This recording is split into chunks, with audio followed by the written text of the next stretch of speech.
Hello, film lovers. This is Cinephile Mike, your friendly neighborhood cinephile, back today for day 5 of the 95 Days of Award Season Posts. Today, I am here to talk about Maria Schrader's timely take on the Harvey Weinstein scandal, she said. Now, this was a very interesting film to view, much in the vein of 2016's Best Picture winner Spotlight. We start off in a flashback.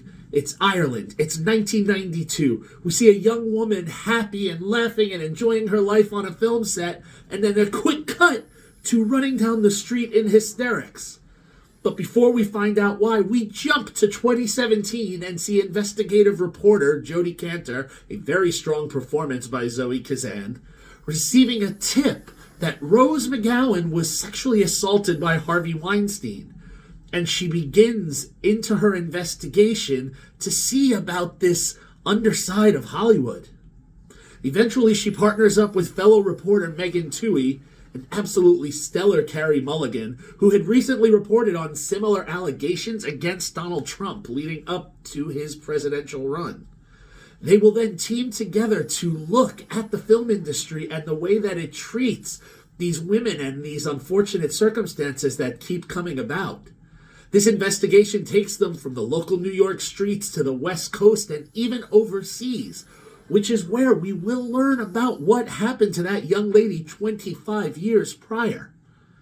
Now, as they begin to conduct their investigation, Schrader does an incredible job creating a very tense environment for these two ladies to deal with. Not with each other, but with the world outside, how the public perceives them, and responds to them for using their voices to tell this story, the Weinstein supporters that are going after them. And not just that and the challenges of the job, but also the challenges that they are facing being mothers and wives and raising young children. This film doesn't shy away from the frustrations that these ladies have to experience by presenting the lives and how the work impacts them in addition to the story they are investigating. Lifts this film and gives us two young women that we are rooting for. As I've said, the performances by Mulligan and Kazan carry this film. They are completely enticing every time they are on the film. We root for them. We want them to succeed. Now, we know ultimately the end game and how we get there, but Schrader keeps the audience engaged, even if you have followed this whole story. In addition to these two, there are wonderful supporting performances by Jennifer Ehle as Laura Madden and Samantha Morton as Zelda Perkins, two of the other victims who suffered unfortunate experiences at the hands of Harvey Weinstein, who eventually will go on record. Ehle will especially bring on the waterworks, so I must say be prepared. Additionally, in a supporting performance that is uncomfortable and yet wonderful to see just because of the way she does it is Ashley Judd, who is portraying herself. She recreates her experiences on screen, and this is very brave of her to do given the backlash that she experienced from having spoken out in the first place. In fact, as I say this whole film is just a wonderful character study done by every person in the film. Cinematographer Natasha Breyer shoots this film in a way that makes the audience feel like they are sitting at the tables for every meeting or standing next to each reporter as they take every phone call.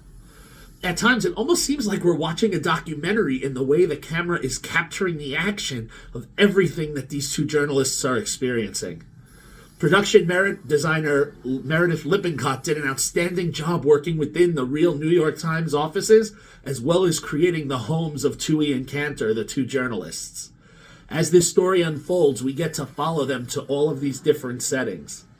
This film, for me, is again one of those rare 5 out of 5 stars. As for the award season future, the best supporting actress race is the one that I'm really curious to see. Mulligan, Kazan, and Ehle are very well entering the race for this film for Best Supporting Actress nominations. Additionally, I wouldn't be surprised if the film earned a nomination for Adapted Screenplay in the way they adapted the book and the investigative case.